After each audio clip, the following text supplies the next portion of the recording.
Era una mañana de domingo, fría y brumosa. La lluvia finalmente había amainado y el olor a sopa de pollo flotaba desde la cocina. La televisión estaba encendida en la sala, más por el ruido que por otra cosa. A mi padre siempre le ha gustado así. Dice que hace que la casa se sienta menos vacía. ¿Quieres un poco de té, hijo? No, gracias.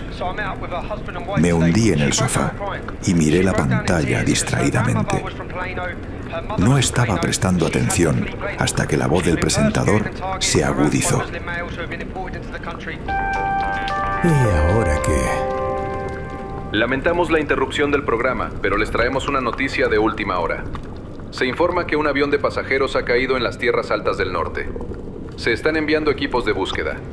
Las condiciones climáticas son deficientes.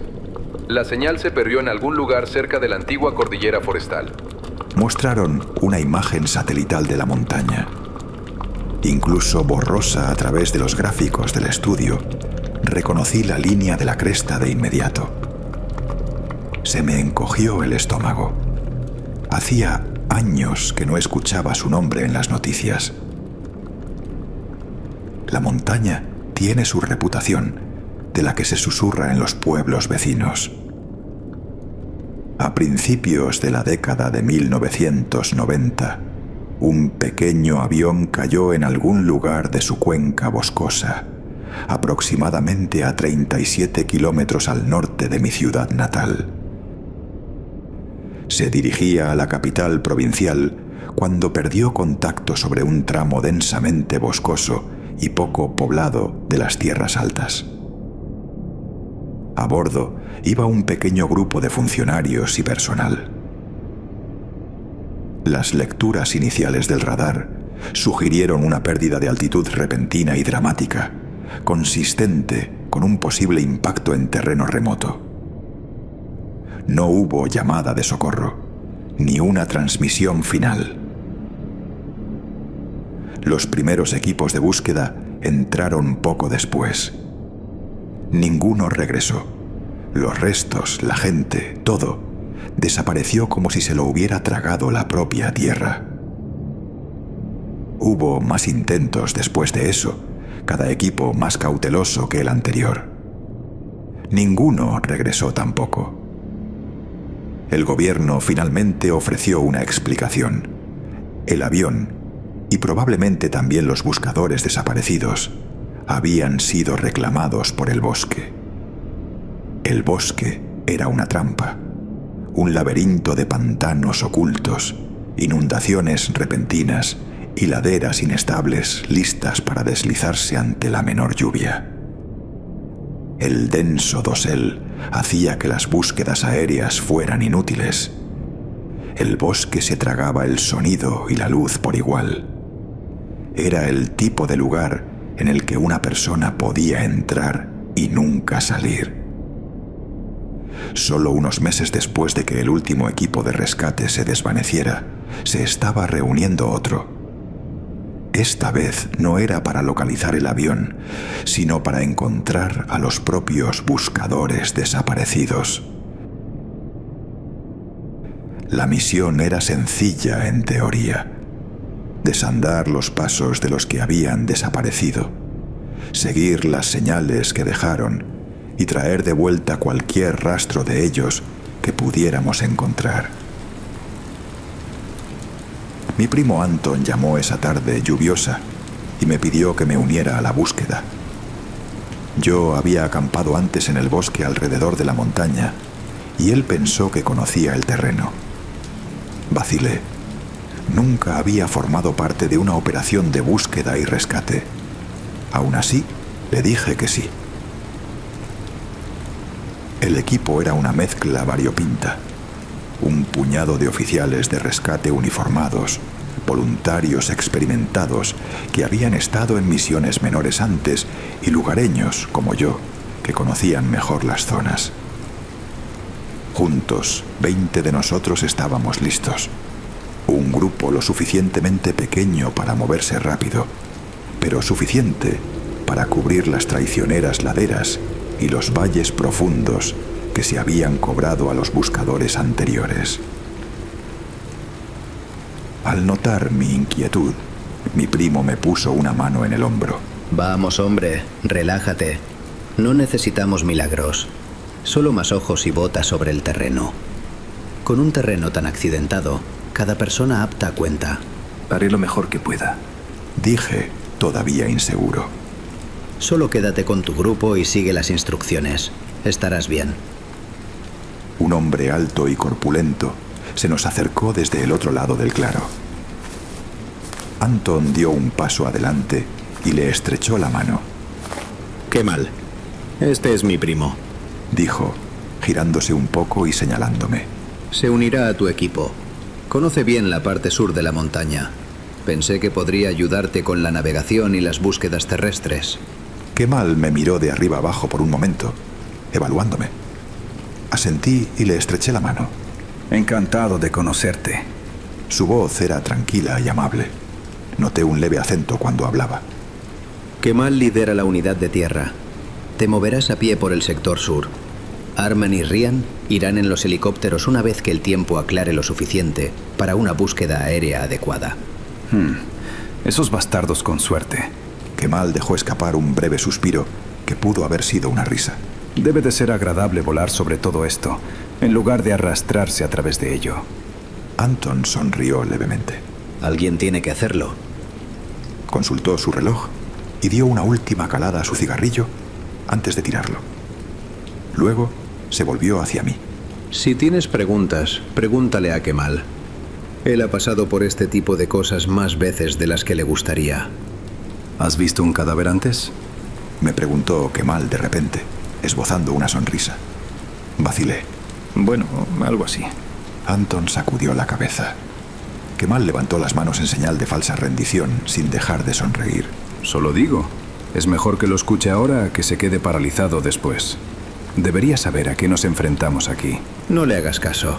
Me dijo Anton, consultando su reloj de nuevo. Muy bien. Tengo que irme cuanto antes. ¿Nos vemos mañana, jefe? Probablemente no. Tengo otras cosas de las que ocuparme.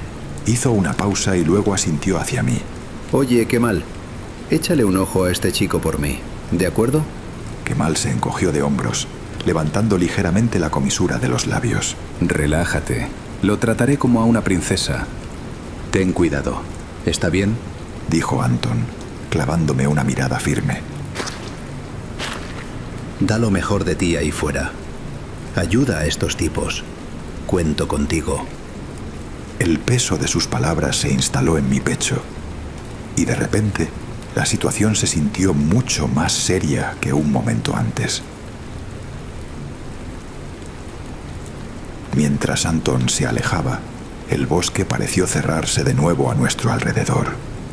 La llovizna se hizo más espesa, golpeando suavemente contra las hojas y el equipo.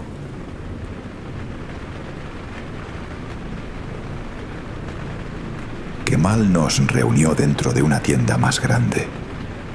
Un mapa plastificado estaba extendido sobre una mesa plegable, con las esquinas sujetas por baterías de repuesto y un radioteléfono.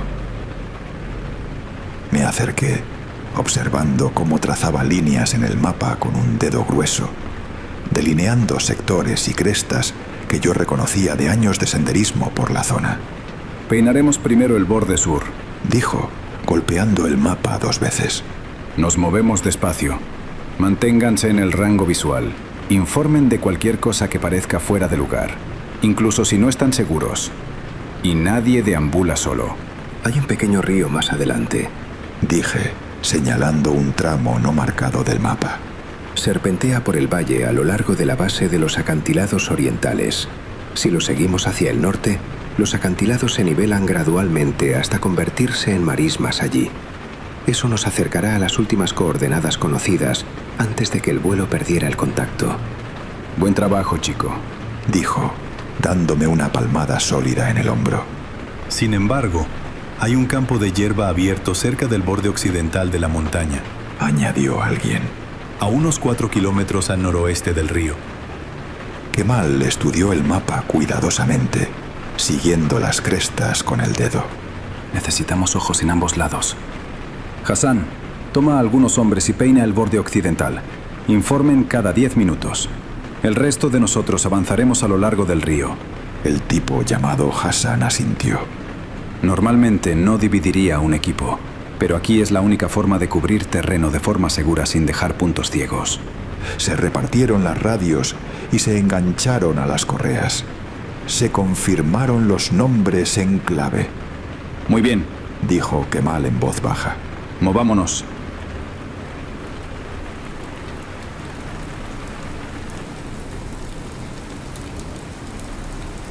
Al adentrarnos en el bosque, los sonidos del pueblo se desvanecieron tras nosotros.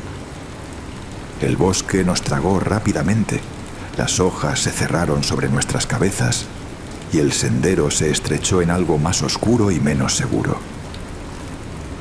Nos llevó casi 3 horas alcanzar el terreno elevado y densamente boscoso a lo largo del tramo más meridional de la montaña.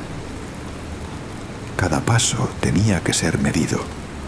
Un resbalón era todo lo que se necesitaba para que alguien saliera rodando.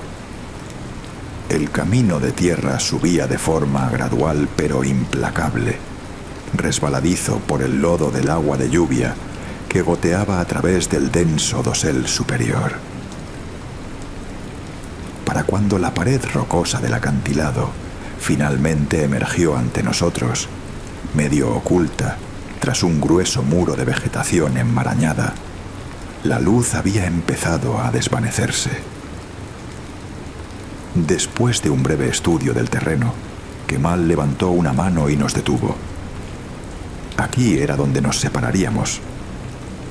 Kemal apartó a Hassan y le habló en voz baja pero firme. Informa por radio cada 10 minutos. Una vez que estemos en lados opuestos de esta montaña, la señal se va a debilitar. Si pierden un informe, regresamos. Hassan asintió mientras ataba una tira de cinta de señalización de color naranja neón brillante alrededor del tronco de un árbol que se apoyaba pesadamente contra la pared de roca mojada.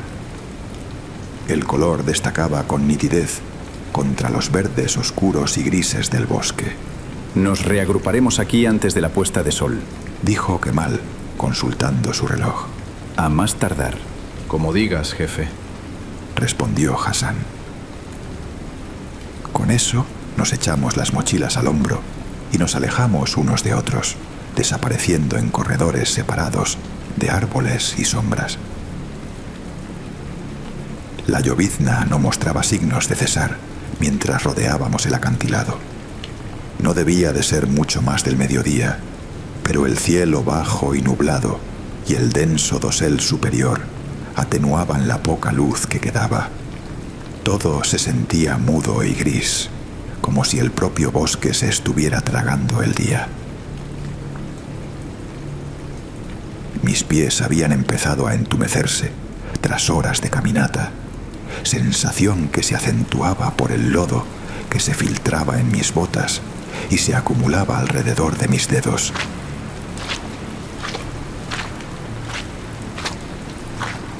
De vez en cuando, la radio de Kemal chirriaba con estática.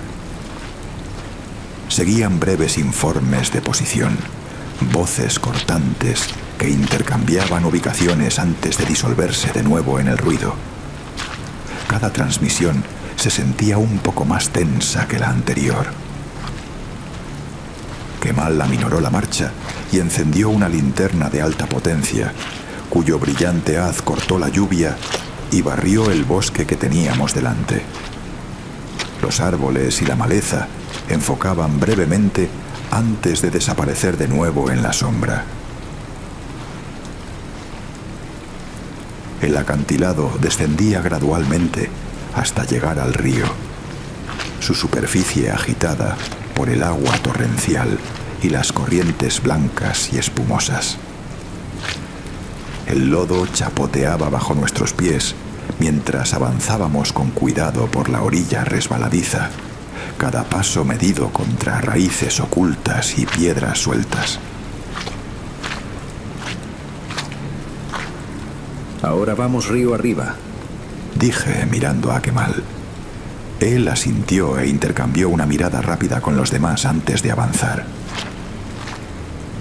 ¿Realmente conoces este lugar, chico? Murmuró, un poco sin aliento mientras pasaba por encima de una rama caída. Me encogí de hombros. Solo conocimientos de campista.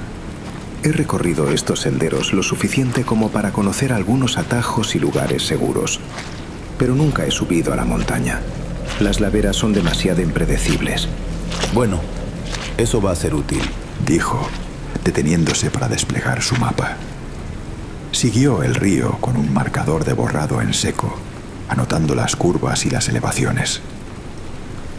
Habían pasado casi 5 horas siguiendo el río cuando la radio de Kemal chirrió, seguida del zumbido familiar de la estática. Kemal, cambio.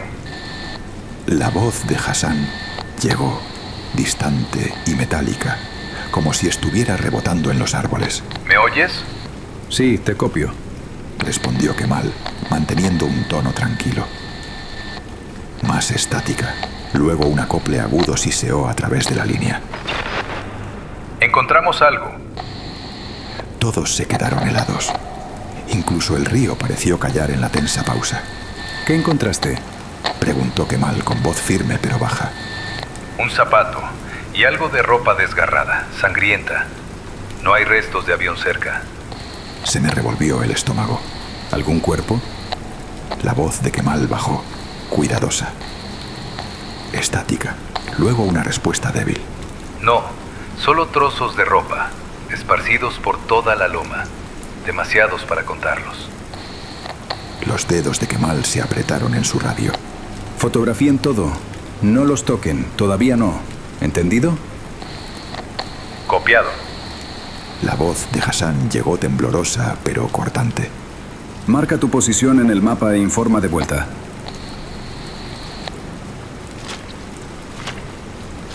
El bosque se sentía más pesado ahora. Cada crujido de las hojas o chasquido de una rama hacía que mi corazón... El informe de Hassan pesaba sobre nosotros como el dosel oscuro. El rugido del río se había hecho más fuerte. Su superficie subía de forma ominosa, casi desbordándose, como si nos recordara que el valle no seguiría siendo seguro por mucho tiempo. Necesitamos terreno más alto, murmuró Kemal, sacando el mapa plastificado de su mochila y extendiéndolo con cuidado.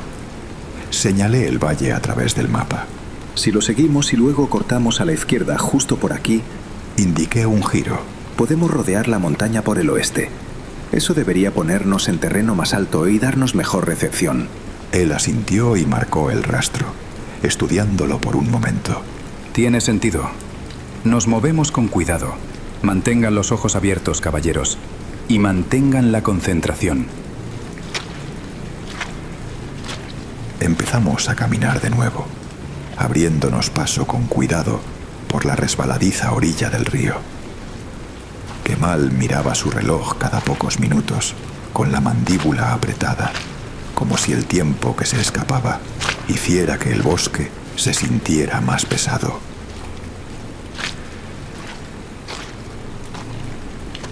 Cuando finalmente llegamos a la sección donde el río se ensanchaba y el mapa indicaba que debíamos cortar hacia el oeste, un hedor fétido nos golpeó bruscamente. Era agudo, agrio e imposible de ignorar. Kemal, mira, gritó uno de los chicos. La pared rocosa sobre nosotros se alzaba como un monolito dentado y cubierto de vegetación, con su superficie resbaladiza y envuelta en una densa maleza. Muy arriba, un fino velo de lo que parecía humo negro se enroscaba desde un grupo de arbustos en el borde de la cresta. Kemal volvió a sacar el mapa plastificado, marcando la ubicación con trazos precisos antes de agarrar la radio. Hassan, responde, cambio. Unos momentos de silencio fueron rotos por la estática. Luego, una voz débil y distorsionada. Sí, aquí. ¿Qué sucede? Vimos humo a lo largo del borde oriental de la cresta. ¿Puedes verlo desde tu lado? Otra pausa, puntuada por la estática. Negativo. Dijo Hassan finalmente. Kemal se frotó la sien. ¿Puedes ir a echar un vistazo? Estamos en la base del acantilado. Rodearemos la montaña para ver si hay un atajo para llegar a ustedes después de la puesta de sol. Supongo que sí. Llevaré a un par de chicos e investigaré.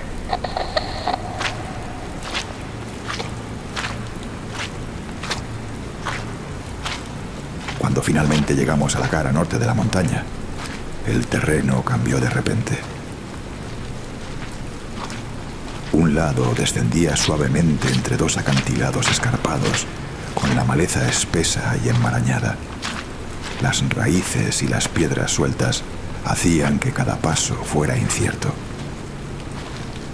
Más allá, el suelo caía en una cuenca amplia y baja, oscura y anegada, con juncos y pantanos bordeando la línea de árboles, una reliquia de deslizamientos de tierra pasados. El crepúsculo se estaba drenando del cielo, con pesadas nubes grises rodando por encima, y uno a uno encendimos nuestras linternas a medida que la oscuridad se arrastraba. Kemal estudió el suelo, luego el cielo. Si seguimos bajando por allí, nos arriesgamos a perder la luz del día y el equilibrio, dijo finalmente. Deberíamos reagruparnos con Hassan arriba. Trabajaremos en el valle a primera hora de la mañana. Nadie discutió. Subimos de manera constante después de eso. Cuanto más subíamos, más raleaban los árboles, dando paso a hierba abierta y arbustos bajos doblados por el viento y la lluvia. Entonces la radio chirrió bruscamente, rompiendo el silencio. Kemal, responde, cambio. La voz de Hassan llegó baja y tensa. Aquí estoy. ¿Dónde están? Una pausa. La estática siseó. Estamos regresando al campamento base. Kemal dejó de caminar. ¿Qué? Consultó su reloj. ¿Por qué? Tenemos que reagruparnos primero y salir juntos. Nosotros subimos. Subimos al lugar que mencionaste antes, a la cima de la cresta, cerca del acantilado. La mandíbula de Kemal se tensó. ¿Encontraron algo? Sí, un torso humano. Lleva aquí un tiempo. ¿Alguna señal de los restos del avión?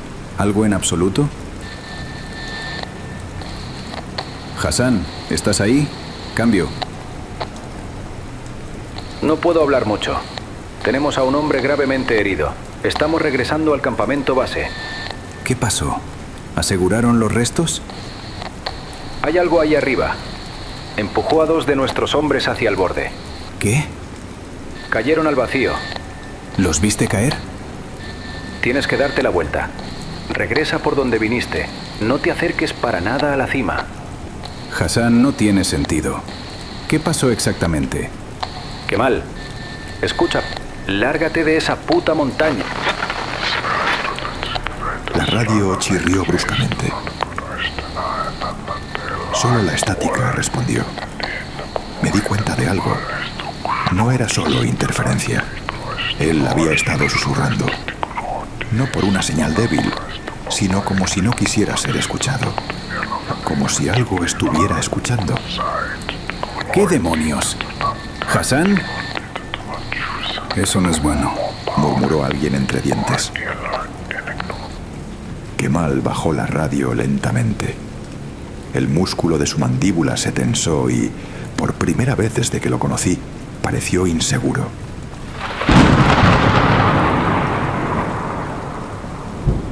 Un trueno rodó por el cielo un segundo después, profundo y cercano, y un violento relámpago partió la cresta sobre nosotros en blanco. La lluvia arreció justo cuando la luz empezaba a escasear, convirtiendo la ladera en una sábana resbaladiza de lodo y hojas aplastadas. La poca luz del día que se filtraba a través de las nubes ya se estaba desvaneciendo en un gris metálico y apagado. No vamos a volver por esa orilla del río en la oscuridad, no con esta lluvia. Y definitivamente no vamos a escalar esa cresta. Se movió por la ladera, probando el suelo con su bota, estudiando el ángulo, el drenaje, las raíces de los árboles que sobresalían de la tierra. Unos 20 metros más adelante, la ladera se nivelaba en una estrecha plataforma natural, apenas lo suficientemente ancha para que 6 o 7 hombres se sentaran hombro con hombro. No era lo ideal, pero era estable, anclada por raíces gruesas y protegida de lo peor del escurrimiento. Esto servirá. Acamparemos aquí esta noche. Trabajamos en silencio, limpiando escombros y armando una lona entre 2 árboles, inclinada para que la lluvia drenara cuesta abajo. Clavamos estacas en el suelo más blando para asegurarla y montamos las tiendas. Kemal desplegó su mapa y marcó nuestra posición. Levantó la radio. Hassan, ¿puedes oírme? Cambio. Solo se escuchaba estática, fina y rota. La montaña o el empeoramiento del clima probablemente estaban interfiriendo, o el equipo de Hassan ya se había alejado demasiado hacia el campamento base.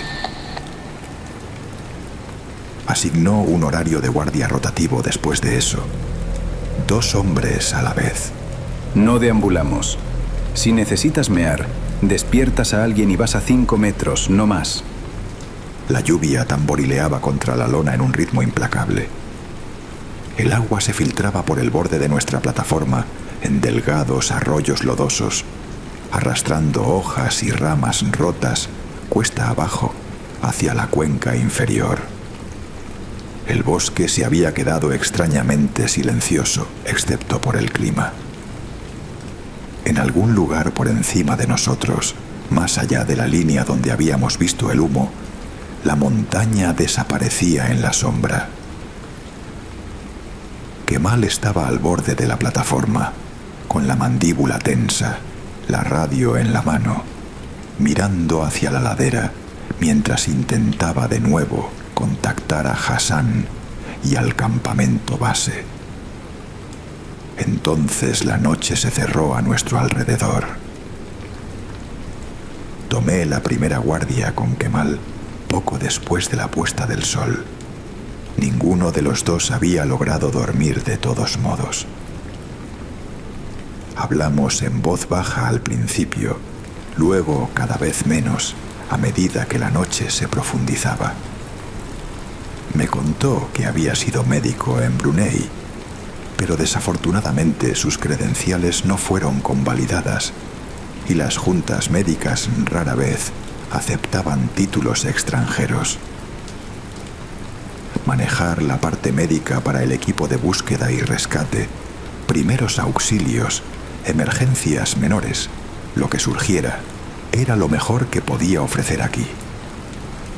Incluso sin reconocimiento formal, estaba claro que la experiencia importaba mucho más aquí fuera que un certificado. No dijo mucho después de eso. Cuando hablaba, su pasado ya no surgía. Su enfoque volvía constantemente a la cresta sobre nosotros. Me di cuenta de que estaba reproduciendo la última llamada de radio en su cabeza. La voz de Hassan. Hassan no carecía de experiencia. No era el tipo de hombre que entra en pánico por sombras o vida silvestre. Que él retirara a su grupo tan rápido, sin reagruparse, sin confirmar visualmente a los 2 hombres, significaba que algo había salido muy mal. Subir allí ahora no era una opción, no en la oscuridad, no bajo la lluvia. La ladera entre nosotros y la cresta ya era inestable. La habíamos sentido moverse bajo nuestras botas antes. Intentar un ascenso sin luz natural o anclajes adecuados sería demasiado peligroso. Cuando se acercó la medianoche, rotamos sin mucha ceremonia. 2 de los hombres nos reemplazaron en la guardia. Me acurruqué contra mi mochila, todavía con las botas puestas, con el frío húmedo filtrándose a través de la tela y los huesos. El sueño llegó rápido. Me desperté con el sonido de voces, bajas, amortiguadas. Al principio pensé que eran los hombres de guardia, hablando bajo el suave golpeteo de la lluvia. Luego volvió a sonar. ¿Hola? Resonó débilmente desde la cresta. ¿Pueden oírme? Me incorporé a la fuerza y salí gateando al aire húmedo de la noche. Por un momento no vi nada más que el débil resplandor de una linterna frontal cubierta cerca del suelo. La montaña se alzaba sobre nosotros, una masa más oscura contra un cielo que ya era negro. La lluvia se había convertido en una llovizna fría, lo suficientemente constante como para empapar la tela, pero lo suficientemente ligera como para que el bosque se hubiera quedado en silencio de nuevo. No había viento, solo el siseo tenue del agua moviéndose a través de las hojas y el estruendo distante del río abajo. 3 siluetas borrosas estaban más arriba en la ladera, cerca del borde del claro. Incluso en la penumbra, sus posturas rígidas me indicaron que no era una conversación ordinaria. Me puse de pie y me apresuré a subir por la pendiente, mis botas enganchándose en la hierba mojada mientras subía. Para cuando llegué a ellos, la tensión entre ellos era inconfundible. Kemal estaba a unos metros de distancia con 2 de los hombres. El tipo llamado Bhima estaba de cara a la ladera, con los hombros rígidos, mirando hacia arriba como si esperara que algo se moviera. ¿Qué está pasando? Pregunté en voz baja. Bhima se volvió hacia mí. Su rostro se veía pálido incluso en la oscuridad. Escuché a alguien. Kemal no respondió de inmediato. Mantuvo su mirada en Bhima, evaluándolo. ¿Qué escuchaste exactamente? Preguntó, calmado pero firme. Una voz, como alguien herido. Vino de cerca de la cima, de la cresta. Señaló hacia la línea invisible del acantilado. ¿Estás seguro de que no fue el viento? Murmuró el otro tipo, cuyo nombre no podía recordar. Apenas hay viento. La lluvia golpeando la roca puede viajar. El agua corre por las grietas, mueve piedras sueltas. El sonido se deforma en las laderas por la noche. No fue una roca, fue una persona. Kemal se acercó. ¿Hombre o mujer? Bhima vaciló. ¿Un solo grito o repetido? Solo una vez, quizás 2. No estoy seguro. Todos nos quedamos quietos escuchando. No llegó nada. Ninguna voz. Ningún eco. Solo la lluvia golpeando contra la tela y las hojas. Kemal ladeó la cabeza ligeramente, como si probara el aire. Luego consultó su reloj por hábito, más que por necesidad. Si alguien necesita ayuda allá arriba, ¿por qué no ha bajado a nuestro campamento? Bhima tragó saliva, con los ojos fijos en la cresta. Intentó hablar, pero al principio no le salieron las palabras. Intercambié miradas con Kemal. ¿Tal vez están heridos y demasiado débiles para moverse? Tal vez, pero no nos movemos por tal vez con visibilidad cero en terreno inestable. Pero, ¿y si hay alguien realmente herido allá arriba? Insistió Bhima, mirando hacia la cresta de nuevo. Kemal se giró un poco para que todos pudiéramos escucharlo. Esa ladera es resbaladiza. Tenemos una fisura llena de escorrentía junto a nosotros y una pared de acantilado arriba. Un mal paso y perdemos a otro hombre. Si hay alguien allá arriba, no irá a ninguna parte antes de la mañana. Bhima se movió inquieto. Kemal bajó la voz, lo suficiente como para suavizar el tono, pero no tanto como para sonar inseguro. Esperamos a la luz del día. A primera luz, evaluamos si nos movemos adecuadamente. Con cuerdas, si es necesario. Nadie escala esta noche. Después de unos segundos más, Kemal asintió hacia las tiendas. Deberías descansar ahora. le dijo a Bhima con voz amable. Estás agotado. Empezamos a bajar por la ladera hacia el campamento. Bhima se quedó atrás un momento más, todavía mirando hacia la cresta. Pero mientras me arrastraba de nuevo bajo la lona, no podía quitarme la sensación de que la oscuridad sobre nosotros no estaba vacía.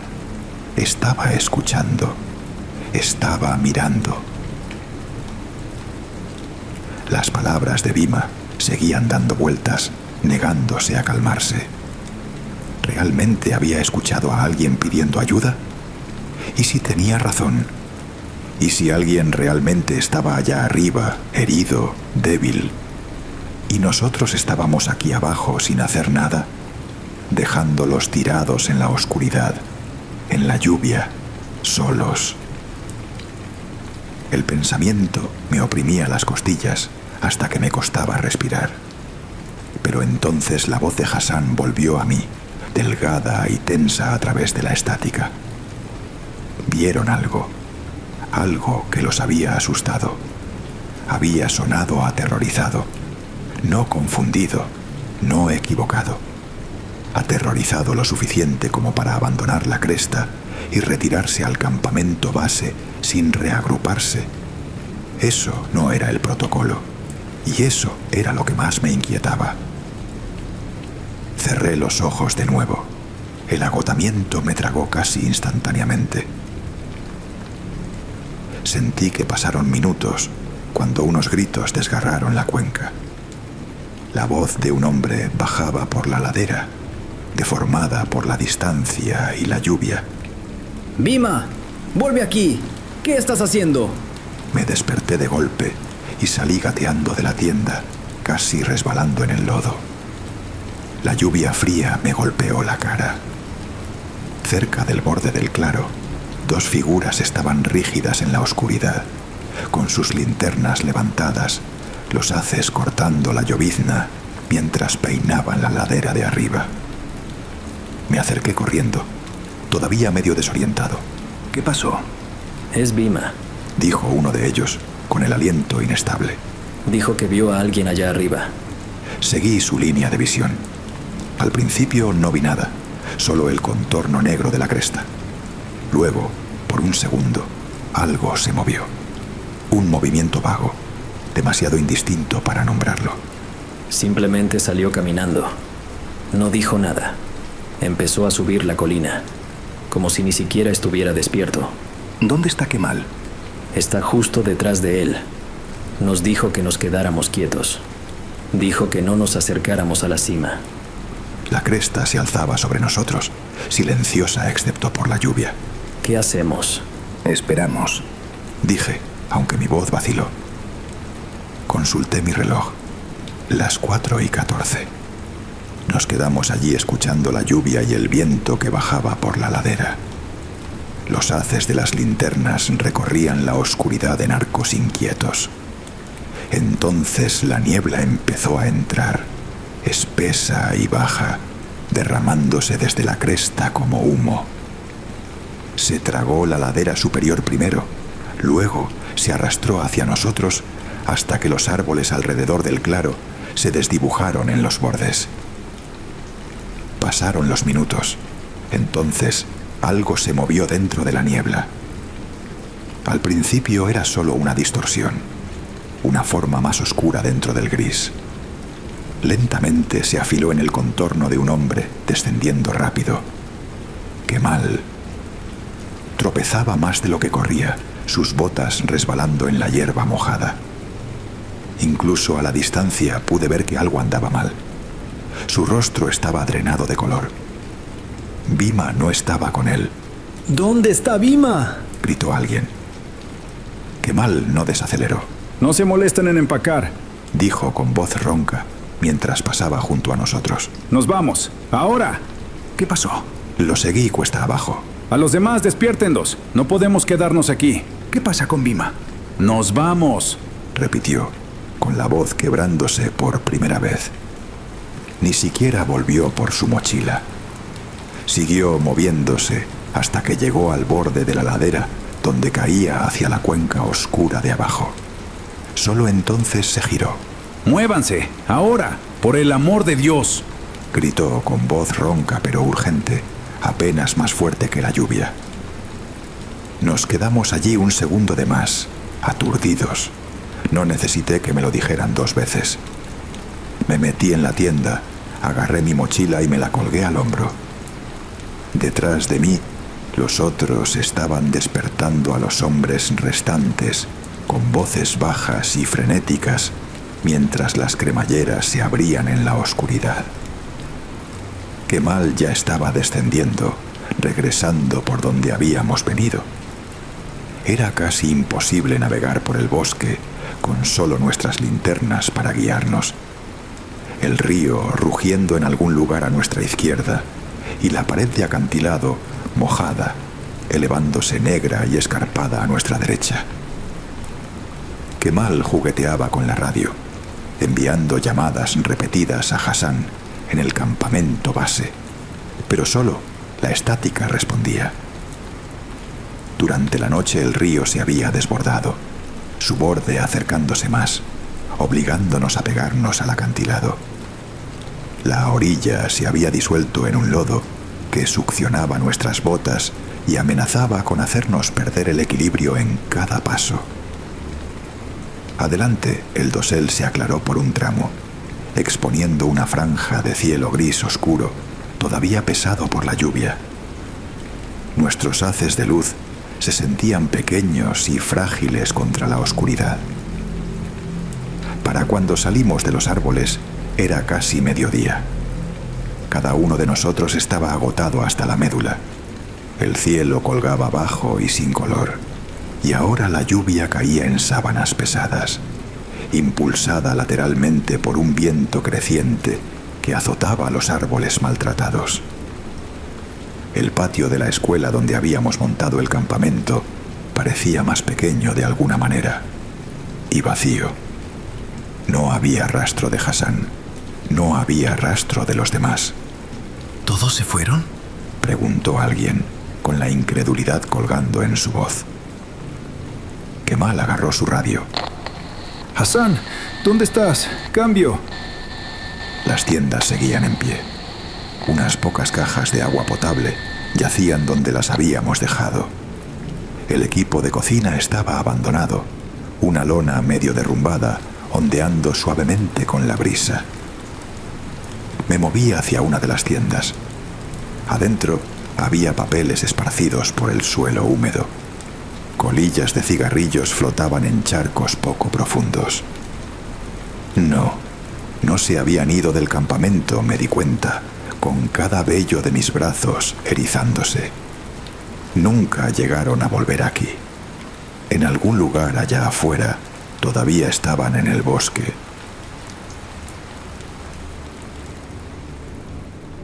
La búsqueda fue suspendida oficialmente al día siguiente.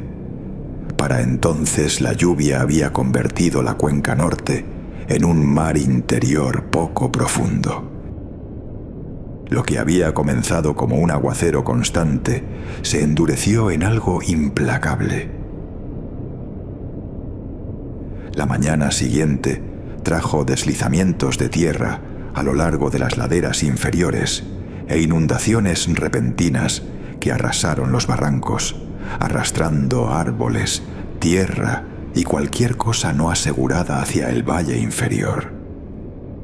Caras enteras de la cresta se desprendieron en la noche. Tuvimos suerte de que los deslizamientos no hubieran ocurrido mientras estábamos acampados en esa ladera norte. En los días que siguieron, se enviaron helicópteros adicionales para buscar a Hassan y a los demás, aunque cada intento fue de corta duración. La montaña había cambiado. El clima seguía siendo impredecible. No informaron de nada. Después de eso, no se intentaron más misiones. El terreno se consideró demasiado inestable, demasiado remoto, demasiado costoso para peinarlo a fondo. Secciones enteras de la ladera habían cedido. Los senderos desaparecieron de la noche a la mañana. En aquel entonces no teníamos mapas satelitales, ni drones, ni una forma confiable de escanear un bosque tan vasto desde arriba. Una vez que se emitió el comunicado oficial, el asunto se consideró cerrado. Si Hassan y los demás se habían perdido en el bosque, los deslizamientos de tierra o las inundaciones repentinas los habrían reclamado, decían los informes. Era una explicación pulcra, práctica, sensata y absolutamente final. El pueblo más cercano estaba a unos 20 kilómetros al sur de la montaña. Incluso antes del accidente de hace años, los lugareños se habían mantenido alejados. Decían que el suelo se movía después de las fuertes lluvias y que los caminos no se quedaban donde nadie los recordaba. Kemal regresó a Brunei poco después. Escuché que dejó el servicio por completo. Nunca volvimos a hablar. Anton me llamó una tarde nublada, unos meses después. Un granjero del pueblo había encontrado una pequeña cámara analógica, sellada dentro de una bolsa impermeable. Había sido arrastrada kilómetros por el torrente. Era la de Hassan. La policía la llevó como evidencia y reveló el rollo. Lo que surgió fue inquietante, por decirlo menos. Cuando llegué a la comisaría, Anton me lanzó una mirada medio confusa, medio perturbada, mientras me entregaba el sobre que contenía las fotos. Las primeras tomas parecían casi mundanas. Un campo de hierba, restos de ropa desgarrada, esparcidos por el lodo, y un solo zapato medio enterrado en el fango, exactamente como Hassan había descrito por radio antes de que subieran a peinar la cima de la montaña. Aún así, verlo congelado en una fotografía hacía que la escena fuera increíblemente real, como si pudiera entrar directamente en el caos. Luego comenzaron las tomas nocturnas. Hassan había subido más alto, llegado a la cresta rocosa y tomado más fotos. Debió ser justo antes de su última llamada de radio, a juzgar por la marca de tiempo.